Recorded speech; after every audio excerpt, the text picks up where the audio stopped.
రాష్ట్రంలో గ్రామ వార్డు సచివాలయాల్లో పనిచేసే ఉద్యోగులెవరిని తొలగించబోమని, అలాగే వాటి సంఖ్యను తగ్గించే ఆలోచన ప్రభుత్వానికి లేదని, దీనిపై ఎవరూ ఆందోళన చెందాల్సిన అవసరం లేదని రాష్ట్ర గ్రామ వార్డు సచివాలయాలు సాంఘిక సంక్షేమ శాఖ మంత్రులు డాక్టర్ శ్రీ బాలవీరాంజనేయ స్వామి స్పష్టం చేశారు.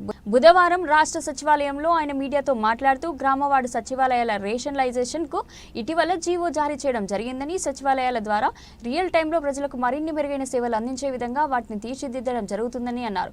ఇందుకు గాను సచివాలయాలను ఏబీసీ అనే 3 కేటగిరీలుగా విభజించామని, ఆ ప్రకారం సిబ్బందిని సర్దుబాటు చేయడం జరుగుతుందని తెలిపారు. అనగా 2500 జనాభా గల గ్రామ సచివాలయంలో 6 సిబ్బంది, 2500 నుండి 3000 జనాభా గల సచివాలయాల్లో 7 3000కి పైన జనాభా గల సచివాలయాల్లో 8 మంది సిబ్బంది ఉండేలా విభజించామని, అంతేకాక క్లస్టర్ విధానాన్ని అనుసరించడం జరుగుతుందని, అందుకు అనుగుణంగా సిబ్బంది సర్దుబాటు చేశాక వారి బదిలీలు చేయడం జరుగుతుందని స్పష్టం చేశారు.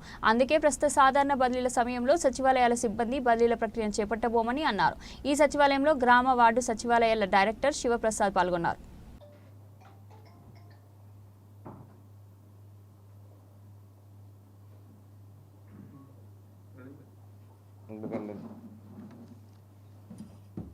అందరికీ నమస్కారం అండి.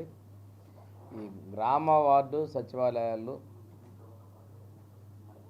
రేషనలైజేషన్ సంబంధించి స్టాఫ్ పొజిషన్ మీద మొన్న జీవో రావడం జరిగింది.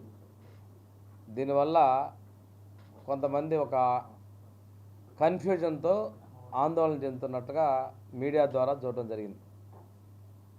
దాని మీద క్లారిఫై చేద్దామని చెప్పేసి ఈరోజు మీ ముందుకు రావడం జరిగింది. ముఖ్యమంత్రి గారు సచివాలయం యూనిట్గా రియల్ టైంలో సేవలు అందించాలనే ఉద్దేశంతో సచివాలయాల్లోని స్టాఫ్ని స్ట్రీమ్లైన్ చేయడం కోసం 3 కేటగిరీలుగా విభజించడం జరిగింది. దీని విషయమై ఉద్యోగ సంఘాలతో కూడా మేము చర్చించి వారి సూచనల్ని, వారి వినతులను కూడా పరిగణలోకి తీసుకోవడం జరిగింది. 3 దూరాన్ని ఆధారంగా తీసుకొని అవసరమైతే తక్కువ మంది జనాభా ఉన్నప్పుడు కూడా ఇంకొక సచివాలయాన్ని క్రియేట్ చేయాలనేటువంటిది ముఖ్యమంత్రి గారి యొక్క ఆలోచన.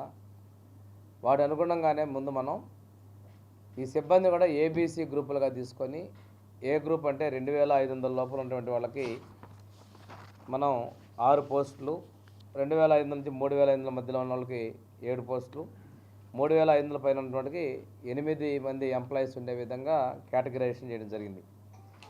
ఇందులో వీళ్ళను కూడా జనరల్ పర్పస్, అదేవిధంగా స్పెసిఫిక్ పర్పస్ అనేటువంటి వాళ్ళని క్యాడర్స్ తీసుకోవడం జరిగింది.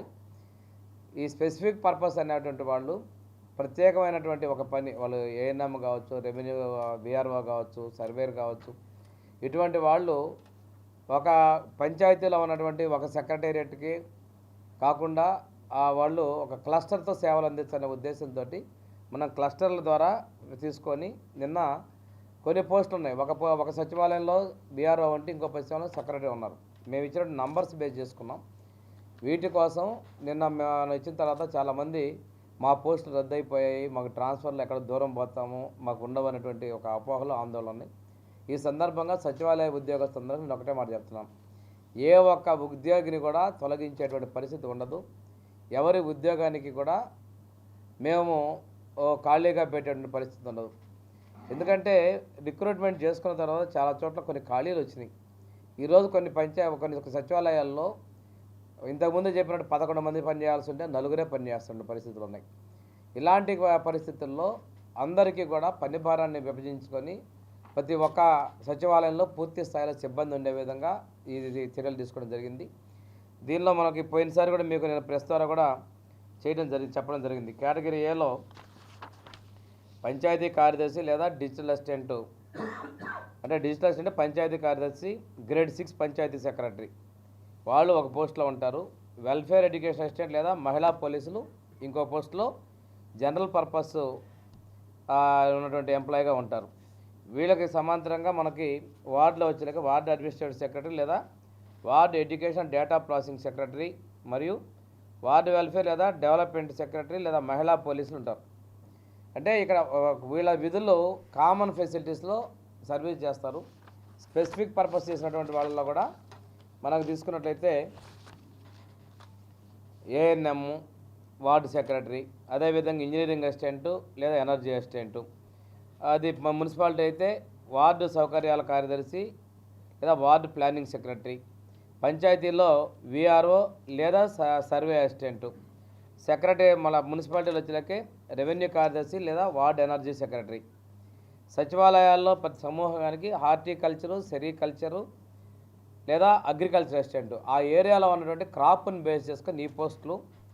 అదేవిధంగా మున్సిపాలిటీలోకి వచ్చేలకే శానిటరీ సెక్రటరీ ఒకళ్ళు. ఈ విధంగా మనం ఎంప్లాయీస్ని డివిజన్ చేయడం జరిగింది. ఇప్పుడు కూడా ప్రస్తుతానికి వాళ్ళకైతే ట్రాన్స్ఫర్స్ ఇవ్వడంలా, జనరల్ ట్రాన్స్ఫర్స్లో ఈ సచివాలయ ఉద్యోగాలు ట్రాన్స్ఫర్ కాకుండా మేము ఏదైతే డిజిగ్నేటెడ్ పోస్ట్ ఉన్నాయో ముందు ఆ పోస్ట్ అన్నిటి కూడా ఫిల్ చేసిన తర్వాత ఆప్షన్ తీసుకొని ఆ ఒక పంచాయతీకి 7 పోస్ట్ ఉండాలి, ఒక సచివాలయానికి 7, 8, 9 నింపిన తర్వాత వాళ్ళ ఆప్షన్స్ ప్రకారం వాళ్ళకి తర్వాత